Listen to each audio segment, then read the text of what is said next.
Okay, Assalamualaikum warahmatullahi wabarakatuh. Saya Syed Mohsen Betul Ismail daripada kumpulan Q. Okey, kumpulan kami telah memilih tajuk Hijaukan Bumi Kita, Tindakan Kecil dan juga Impak Besar. Matlamatnya adalah untuk mengambil tindakan segera untuk memerangi perubahan iklim dan kesannya. Kita sasarkan, iaitu sasaran kita kepada golongan belia, golongan orang muda, komuniti setempat, pelajar, institusi pengajian tinggi, kaki tangan sektor awam, kaki tangan sektor swasta. Okay, kumpulan kami terdiri daripada 6 orang, iaitu saya sendiri, Muhammad Akmal Hafiz, Muhammad Amri, Muhammad Arif, Anis Nabila dan juga Nur Afiqah. Okay, next.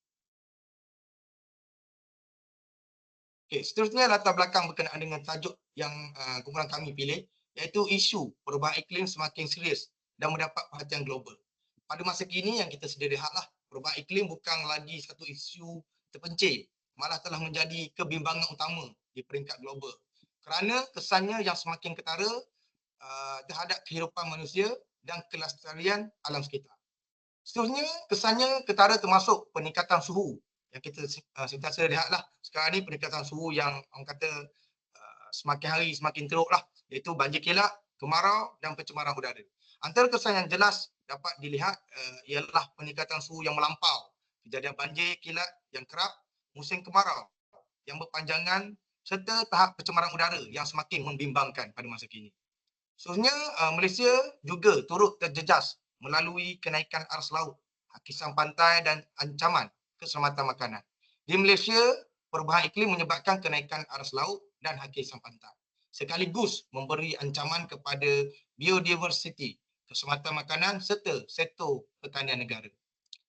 Selain itu juga, perubahan iklim berpunca daripada aktiviti manusia seperti pelepasan gas rumah hijau dan pengurusan sisa tidak terurus. Dan tidak terurus yang tidak tersusunlah.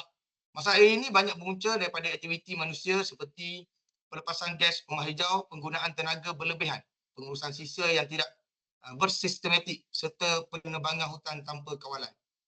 Isu ini memberi kesan langsung kepada kesejahteraan masyarakat dan tidak boleh dipandang remeh oleh masyarakat pada masa kini.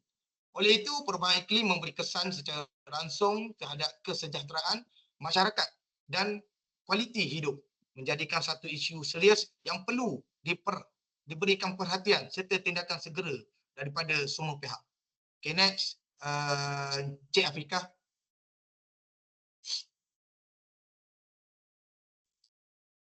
Seterusnya adalah objektif. Objektif yang pertama, meningkatkan kesedaran masyarakat terhadap isu perubahan iklim dan kepentingan kelestarian alam sekitar.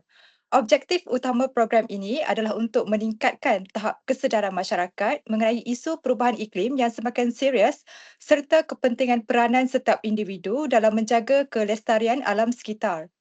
Objektif yang kedua, meningkatkan imej organisasi sebagai organisasi yang prihatin terhadap alam sekitar dan menyokong SDG 13. Program ini turut bertujuan untuk memperkukuh imej organisasi sebagai entiti yang bertanggungjawab terhadap alam sekitar serta komited dalam menyokong matlamat pembangunan mampan, khususnya SDG 13 berkaitan tindakan terhadap perubahan iklim. Objektif yang seterusnya ialah membina hubungan positif dan kerjasama berterusan antara organisasi dan komuniti setempat.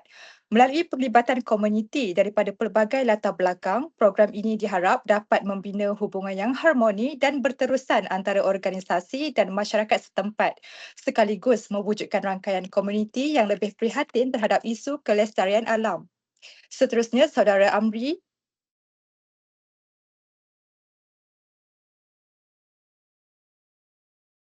Baik, seterusnya ialah khalayak sasaran boleh dikategorikan kepada 5 pecahan, iaitu yang pertama, belia dan golongan muda. Belia dan golongan muda merupakan sasaran utama kerana mereka mudah menerima perubahan dan berpotensi menjadi ejen perubahan dalam jangka panjang. Pendedahan awal tentang kelestarian alam dapat membentuk sikap bertanggungjawab sejak usia muda.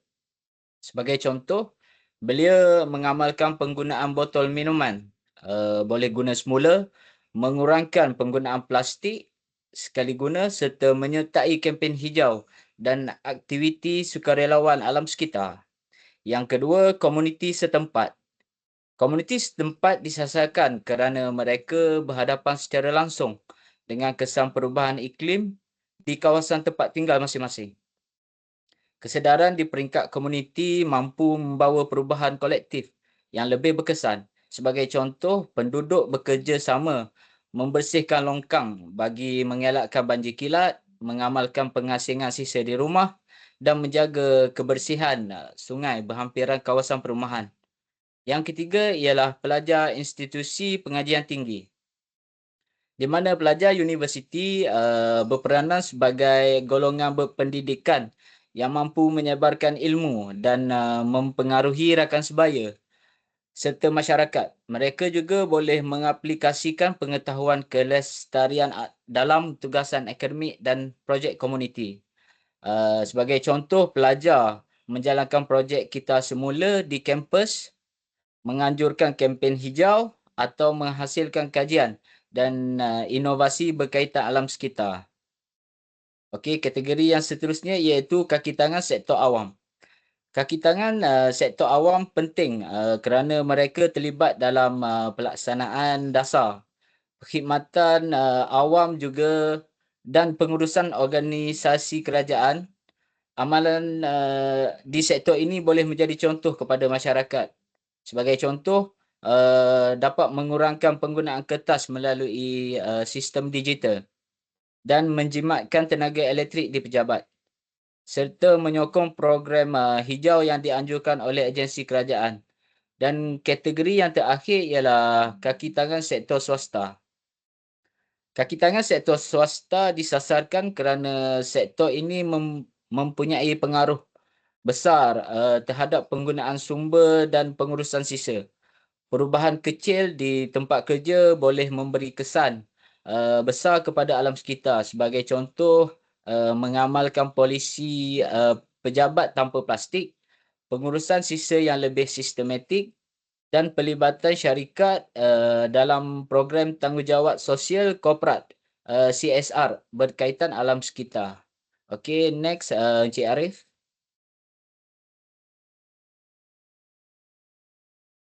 Okey, seterusnya bahagian keempat menunjukkan keberkesanan perkakasan perhubungan awam.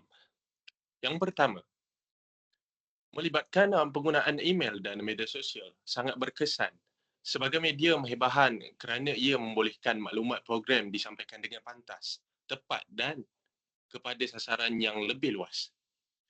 Email digunakan sebagai saluran rasmi manakala media sosial membantu menarik minat serta meningkatkan keterlibatan peserta. Kedua, iaitu poster digital, memainkan peranan penting dalam menarik perhatian audiens. Reka bentuk yang ringkas dan mesej yang jelas memudahkan orang ramai memahami tujuan program sekaligus mendorong mereka untuk menyertai program tersebut. Seterusnya, borang pendaftaran dalam talian membantu pengurusan peserta menjadi lebih sistematik. Melalui borang ini, penganjur dapat merekod maklumat peserta, mengurus kehadiran dan memudahkan komunikasi susulan seperti penghantaran sijil dan makluman program. Selain itu, komunikasi lisan merupakan medium utama dalam penyampaian mesej perhubungan awam. Penyampaian secara langsung disokong dengan slide dan visual, menjadikan mesej lebih jelas, berkesan dan mudah difahami oleh peserta. Di samping itu, elemen interaksi seperti chat, sesi soal jawab dan kuis berjaya meningkatkan penglibatan peserta.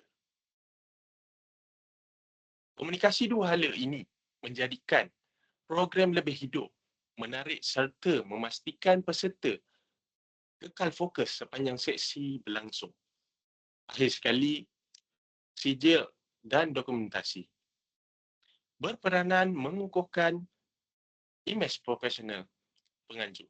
Ia bukan sahaja menjadi bukti penyertaan dan pelaksanaan program, malah membantu membina hubungan jangka panjang serta meningkatkan kredibiliti organisasi. Seterusnya saya serahkan kepada Puan Anis.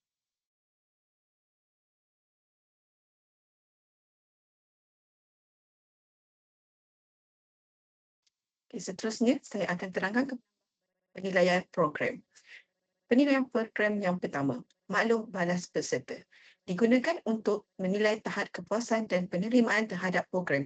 Secara keseluruhan, majoriti peserta memberikan respons positif dan menyatakan bahawa pengisian program bermanfaat serta membantu meningkatkan kefahaman mereka terhadap topik yang dibincangkan. Yang kedua, skor kuis. Skor kuis dijadikan indikator untuk mengukur tahap kefahaman peserta.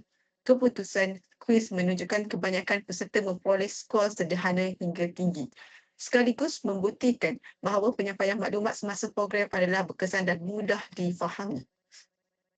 Yang ketiga, tahap interaksi peserta. Tahap interaksi peserta dinilai melalui pelibatan aktif dalam chat, sesi soal jawab dan aktiviti interaktif. Pelibatan yang baik ini menunjukkan peserta bukan sahaja adil, tetapi turut memberi tumpuan dan terlibat secara aktif sepanjang program berlangsung. Selain itu, pemerhatian oleh guru setia membantu menilai kelancaran pengurusan dan aspek teknikal. Secara keseluruhan, program berjalan lancar tanpa masalah besar. Namun, terdapat beberapa aspek kecil yang boleh ditambah baik untuk program yang akan datang. Akhir sekali, pencapaian objektif program dinilai berdasarkan keseluruhan pelaksanaan dan impak kepada peserta. Hasil penilaian menunjukkan objektif program telah dicapai dengan baik, selari dengan matlamat, meningkatkan kesedaran dan kefahaman peserta. Okey, saya pas kepada Encik Afif.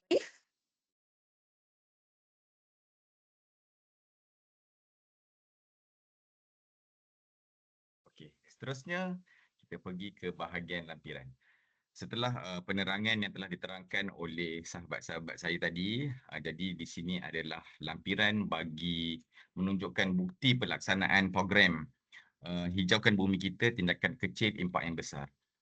Di mana di situ kita dapat lihat poster yang kita telah sebarkan di grup-grup WhatsApp dan juga ada QR pendaftaran dekat situ. Dan juga dekat sini juga ada sijil digital yang kita sediakan kepada peserta yang hadirlah program kita pada hari tersebut. Jadi penghantaran dibuat melalui bila berlakunya pendaftaran pada scan QR tadi itu, kita dapat list data peserta dan kita kena pasti peserta yang hadir dan kita hantarlah sijil penyertaan tersebut di mana ada tanda tangan Prof Doktor dekat situ. Okey, seterusnya kita pergi kepada ini adalah lampiran surat jemputan yang mana tadi ada pada slide yang keempat. Ada apa khalayak sasaran yang sahabat saya Amri terangkan tadi. Kita ada belia, kita ada apa komuniti setempat. Jadi dekat sini belia tu kita hantar surat kepada Majlis Belia Pahang lah. Kemudian kita bagi komuniti setempat tu kita hantar surat kepada JKKK Komuniti Felda Bukit Goh. Hantar surat kepada tu. Dan saya terlupa juga kita ada sebelum program berlangsung kita ada hantar surat jemputan kepada penceramah kita, iaitu penolong pengarah SW Corp Negeri Pahang untuk menyampaikan sesi taklimat. Jadi itulah surat pertama yang kita keluarkan untuk jemput penceramah, lepas tu baru diikuti dengan surat-surat jemputan tadi. Seterusnya bagi sektor awam, kita ada jemput Pusat Kutipan Zakat Pahang. Dekat sini kita ada hantar surat. Dan bagi kategori IPT pula, kita ada jemput kepada Politeknik Mazam Shah untuk staf dia dan juga student dia join program kita.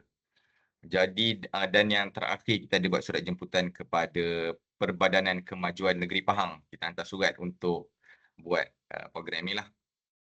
Bagi kaki tangan dia join sekali. Seterusnya ini adalah lampiran bagi gambar program yang mana di sini adalah ada page depan slide daripada penolong pengarah SW Corp sendiri, slide yang disediakan oleh SW Corp. Seterusnya ini adalah sewaktu sesi kuis. Selepas sesi pembentangan berlaku, di tengah-tengah tu kita adakan selepas selesai sesi pembentangan, kita adakan sesi kuis bagi menguji daya ingatan ataupun kebolehterimaan peserta-peserta bagi penyampaian dari pihak SW Corp tadilah. Jadi di sini kita dapat lihat ada peserta-peserta yang join dan juga kita ada kenal pasti 3 orang peserta yang mendapat markah tertinggi lah daripada kuis-kuis daripada 15 soalan kuis yang kita sediakan. Jadi kita ada 3 pemenang yang mana 3 pemenang tersebut kita telah bagi token RM20 seorang. Kemudian ini adalah gambar di akhir program sebelum penutup ataupun sebelum sesi penggulungan oleh pihak SW Corp dan juga wakil daripada student UUM sendiri. Ini adalah sesi bergambar bersama-sama dan seterusnya program itu berakhir pada pukul 12 tengah hari. Jadi sekadar itu saja bagi pembentangan kumpulan kami berkenaan dengan pelaksanaan program hijaukan bumi kita yang memberi perubahan kecil tapi memberi impak yang besar. Sekian, wabillahi taufiq wal hidayah. Assalamualaikum warahmatullahi wabarakatuh. Assalamualaikum.